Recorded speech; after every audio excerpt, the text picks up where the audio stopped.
pada ibadah kita hari ini. Yuk, kita siapkan hati kita menaikkan pujian kita. Segala puji syukur hanya bagimu Tuhan.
Puji syukur hanya bagimu Tuhan, Kau yang layak terima segala pujian, hormat, kemuliaan. Tuhan, kami bersyukur untuk hari ini, kami bisa mengikuti ibadah kami, kiranya Engkau bimbing serta urapi setiap kami dari awal, pertengahan, hingga akhir. Kami serahkan waktu ini ke dalam tangan kasih-Mu, hanya dalam nama Tuhan Yesus, kami berdoa dan mengucap syukur, haleluya, amin, haleluya.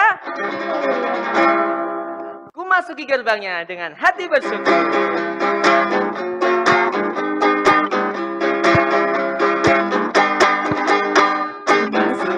Dengan hati bersyukur, halamannya dalam pujian.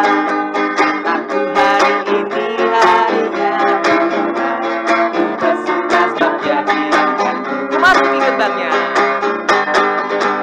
Ku masuki gerbangnya dengan hati bersyukur, halamannya dengan pujian.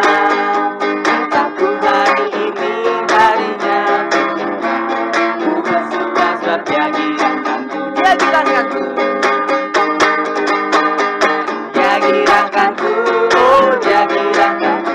Ku bersuka sebab Dia girangkanku, Dia girangkanku, oh Dia girangkanku. Ku bersuka sebab Dia girangkanku, Dia girangkanku, Dia girangkanku, oh Dia girangkanku. Ku bersuka sebab Dia girangkanku.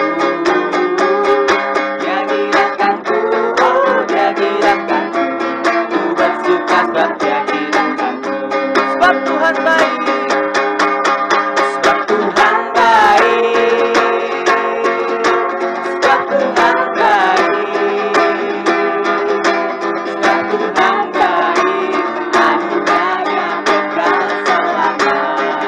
Sebab Tuhan baik, sebab Tuhan baik, sebab Tuhan baik, sebab Tuhan baik, anugerahnya kekal selamanya. Masuk gerbangnya bersyukur, masuk gerbangnya bersyukur, dengan penuh pujian, bersuka di hadiratnya.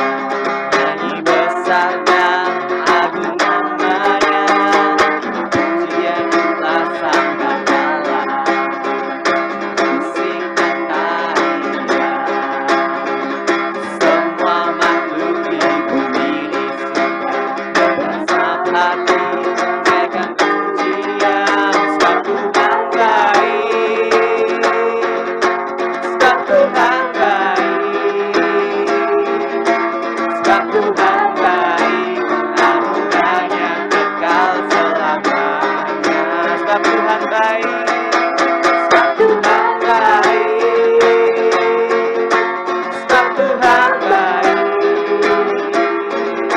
sebab Tuhan baik, anugerahnya kekal selamanya. Sebab Tuhan baik, anugerahnya kekal selamanya. Sebab Tuhan baik, anugerahnya kekal selamanya. Berikutnya bagi namanya. Kita siapkan hati kita untuk mendengarkan kebenaran firman Tuhan. Kita mau renungkan firman Tuhan siang dan malam.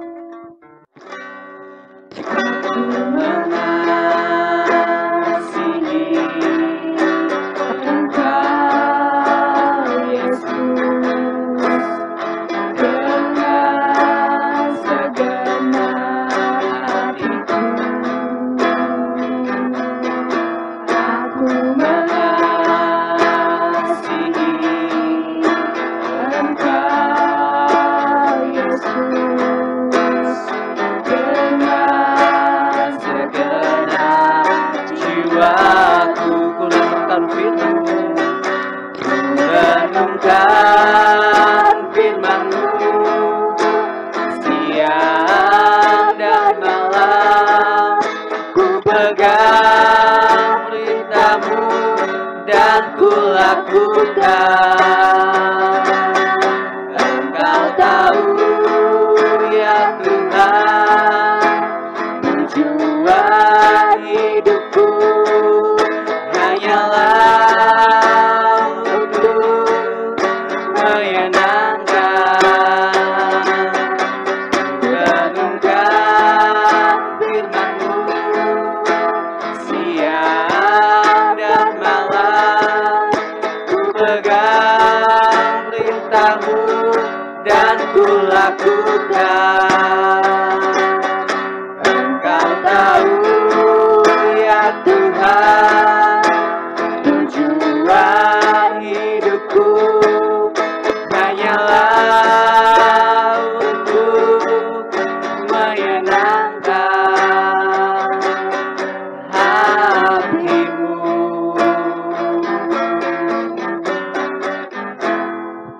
Mari kita berdoa. Bapa di dalam surga, terima kasih untuk berkat-berkat Tuhan yang boleh kami terima dan kami rasakan. Hingga pagi hari ini kami boleh bersama-sama untuk memuji memuliakan nama Tuhan. Biarlah ini dapat menyenangkan hati-Mu ya Bapa. Bapa, sebentar lagi kami akan mendengarkan sebagian dari firman Tuhan. Kiranya Engkau berkati, urapi penyampai firman, sehingga firman yang diucapkan, firman yang disampaikan itulah yang berasal daripada Tuhan bagi kami. Biarlah kami boleh melakukan dalam kehidupan kami sehari-hari, sehingga kehidupan kami menyenangkan hati Tuhan. Bapa, kami siap untuk mendengarkan bila Roh Kudus yang selalu menopang dalam kehidupan kami. Hanya di dalam nama Tuhan kami Yesus Kristus kami berdoa dan mengucap syukur. Haleluya. Amin. Shalom anak-anak, puji Tuhan. Bagaimana semua kabar anak-anak di rumah? Miss Evi harap semuanya masih tetap baik-baik ya. Hari ini Miss Evi mau menyampaikan satu firman Tuhan yang Miss Evi kasih judul persahabatan. Anak-anak ingat gak lagu ini? Kau temanku, ku temanmu, kita selalu bersama, seperti celana dengan baju. Kau temanku, ku temanmu, kita selalu bersama, seperti mentega dengan roti. Ku akan selalu mendukungmu, mendorongmu terus maju. Dan bila kau sedih, aku akan memelukmu dalam Tuhan. Nah, kalau kita anak-anak ingat lagu ini, pasti anak-anak ingat kalau tiap hari Jumat kita sering nyanyikan ini sambil bergandengan tangan dengan teman-teman ya. Tapi karena ada pandemi virus corona, akhirnya kita nggak bisa kumpul sama-sama lalu nyanyi bersama-sama. Tapi Miss Evi harap sukacitanya nggak berubah. Nah, hari ini Miss Evi mau menyampaikan cerita tentang persahabatan kan. Nah, cerita hari ini berkisah tentang seorang anak raja yang bersahabat dengan seorang anak gembala. Nah, anak raja ini padahal ayahnya adalah seorang raja. Dia adalah seorang pangeran. Biasanya raja adalah kedudukan yang sangat tinggi di negerinya. Jadi gak mungkin anaknya bisa bergaul atau berteman dengan rakyat biasa atau rakyat jelata. Apalagi rakyat yang satu ini adalah seorang gembala domba. Tapi dalam kisah ini anak raja berteman dengan anak gembala. Nah, kisahnya siapa? Kita baca sama-sama di dalam 1 Samuel pasal 18 ayat 1 sampai 5. Daud dan Yonatan. Ketika Daud habis berbicara dengan Saul, berpadulah jiwa Yonatan dengan jiwa Daud, dan Yonatan mengasihi dia seperti jiwanya sendiri. Pada hari itu Saul membawa dia dan tidak membiarkannya pulang ke rumah ayahnya. Yonatan mengikat perjanjian dengan Daud karena ia mengasihi dia seperti dirinya sendiri. Yonatan menanggalkan jubah yang dipakainya dan memberikannya kepada Daud, juga baju perangnya sampai pedangnya, panahnya, dan ikat pinggangnya. Daud maju berperang dan selalu berhasil kemana juga Saul menyuruhnya, sehingga Saul mengangkat dia mengepalai para prajurit. Hal ini dipandang baik oleh seluruh rakyat dan juga oleh pegawai-pegawai Saul. Nah, ini adalah kisah Daud dan Yonatan. Daud memiliki seorang ayah yang namanya Isai. Mereka hanya rakyat biasa. Bahkan pekerjaannya Daud adalah seorang gembala domba. Sedangkan Yonatan, ayahnya namanya Raja Saul, raja pertama di Israel. Namanya anak raja itu kan mewah, megah, punya teman-teman sesama pangeran, mungkin punya rumah yang hebat, yang bagus, yang indah, punya prajurit yang banyak, punya pakaian yang sangat bagus. Tapi herannya Yonatan yang hebat itu, yang anak raja itu, ketika melihat Daud, Alkitab menulis bahwa berpadulah jiwa Yonatan dan jiwa Daud. Sampai-sampai Yonatan mengasihi Daud seperti mengasihi dirinya sendiri. Wah, jadi kalau Daud terluka, Yonatan pasti juga rasa sakit. Kalau Daud sedih, Yonatan juga pasti sedih. Kalau Daud lapar, Yonatan juga pasti lapar. Wah, bersahabatnya akrab sekali, dekat sekali.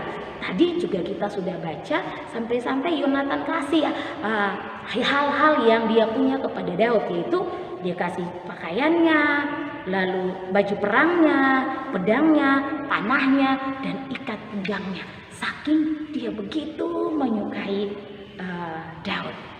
Anak-anak juga pasti punya seorang sahabat ya, teman-teman yang dekat sama kamu, yang bermain bersamamu, yang kadang-kadang kamu kalau curhat ke temanmu, bukan ke mama atau ke papa, karena saking dekatnya kalian. Nah, kisah yang sama pun terjadi sama Daud dan Yonatan. Nah, hari ini Miss Evi mau bagi dua hal tentang seorang sahabat. Yang pertama, seorang sahabat menaruh kasih setiap waktu. Ingat, seorang sahabat menaruh kasih setiap waktu. Dalam kisah Daud dan Yonatan, ada kisah di mana ayahnya Yonatan yaitu Saul itu jadi benci kepada Daud dan dia ingin membunuh Daud. Tapi karena Yonatan itu sangat mengasihi Daud, akhirnya Yonatan memberitahu kepada Daud, "Daud, papaku itu ingin membunuh kamu karena papaku pikir kamu akan mendapat taktanya papa, jadi raja. Bagiku sih nggak apa-apa kalau kamu jadi raja. Karena itu nanti kalau papaku sudah punya rencana membunuh kamu, aku akan bilang samamu supaya kamu jangan sampai dibunuh oleh papaku." Nah, itu menggambarkan kisah mengasihi Daud selalu. Yonatan, apapun yang terjadi, walaupun dia tahu nanti Daud akan menjadi raja menggantikan ayahnya Saul, Yonatan gak benci sama Daud, Yonatan gak marah sama Daud, tapi Yonatan mengasihi Daud setiap waktu. Anak-anak, penting sekali kita untuk saling mengasihi. Jadilah seorang sahabat yang mengasihi temanmu setiap waktu. Mungkin temanmu lebih pintar darimu, atau mungkin temanmu lebih cantik atau lebih cakep darimu, atau mungkin temanmu lebih disayang guru darimu. Ih, kok sahabatku lebih disayang guru ya? Ih, kok sahabatku lebih pintar ya? Tapi yang namanya seorang sahabat, yang pertama dia harus mengasihi setiap waktu. Apapun yang kelebihan sahabatnya, dia harus bisa bersukacita bersama-sama. Apapun kekurangan sahabatnya, dia juga harus bersukacita, nggak marah-marah. Punya teman kok jorok, atau punya teman kok malas, atau kalau punya teman kok gak pinter. Gak, tapi mengasihi setiap waktu. Miss Evi harap kamu bisa jadi seorang sahabat yang mengasihi setiap waktu. Yang kedua, sahabat yang baik menjadi saudara di dalam kesukaran. Apapun yang terjadi sama temanmu, kamu haruslah jadi sahabat yang baik. Ketika temanmu mengalami kesedihan, atau ketika temanmu punya masalah dan dia datang kepadamu dan dia minta kamu untuk mendengarkan ceritanya, jadilah seorang sahabat yang mendengarkan dengan baik, bukan menghakimi temannya. Ketika temanmu punya masalah dan dia nangis-nangis samamu, kamu dengarkan dan beri nasihat yang baik. Itu juga yang terjadi sama Daud dan Yonatan. Daud dan Yonatan bersahabat dengan sangat baik. Jadi di dalam situasi apapun, Yonatan selalu mau melindungi Daud. Bahkan kita bercerita satu kali ketika berperang dan akhirnya Yonatan mati, Daud menangisi Yonatan berhari-hari karena Daud begitu sayang kepada Yonatan. Bahkan anaknya Yonatan itu dipelihara oleh Daud. Anak-anak itu menunjukkan bahwa Daud sangat mengasihi Yonatan. Miss Evi juga mau kamu belajar menjadi seorang sahabat yang mengasihi sahabatnya di masa-masa sulit. Apapun yang terjadi, ketika sahabatmu datang sama kamu, ketika dia nangis dari rumah karena dimarahin mama, lalu dia curhat samamu, kamu dengarkan dan berilah nasihat-nasihat yang baik. Atau ketika temanmu atau sahabatmu dalam duka cita, datanglah dan berikan penghiburan buat dia. Karena seorang sahabat menaruh kasih setiap waktu dan menjadi seorang saudara di dalam kesukaran. Miss Evi harap anak-anak SD Kristen Elim jadilah seorang sahabat yang baik. Amin. Kita berdoa. Tuhan Yesus, hari ini kami belajar dari persahabatan Daud dan Yonatan. Kami menjadi seorang sahabat, menjadi seorang saudara yang mengasihi dan selalu ada buat teman kami di masa-masa sulit mereka. Karena itu Roh Kudus tolong kami biar kami dapat menjadi seorang sahabat yang baik. Terima kasih Tuhan, biar firman hari ini menjadi rema bagi setiap kami. Segala aktivitas kami hari ini pun kami serahkan ke dalam tangan-Mu. Hanya di dalam nama Tuhan Yesus kami berdoa. Haleluya. Amin. Mari kita berdoa Bapa kami, 1, 2, 3. Bapa kami yang ada di surga, dikuduskanlah namamu. Datanglah kerajaan-Mu, jadilah kehendak-Mu di bumi seperti di surga. Berikanlah kami pada hari ini makanan kami yang secukupnya. Dan ampunilah kami akan kesalahan kami, seperti kami juga mengampuni orang yang bersalah kepada kami. Dan janganlah membawa kami ke dalam pencobaan, tetapi lepaskanlah kami daripada yang jahat. Karena Engkaulah yang mempunyai kerajaan dan kuasa dan kemuliaan sampai selama-lamanya. Amin. Puji Tuhan, kita sudah selesai mengikuti ibadah kita pada hari ini. Sampai jumpa di pertemuan ibadah kita minggu depan. Ingat 3M, mencuci tangan, memakai masker, dan menjaga jarak. Tetap di rumah dan Tuhan Yesus memberkati.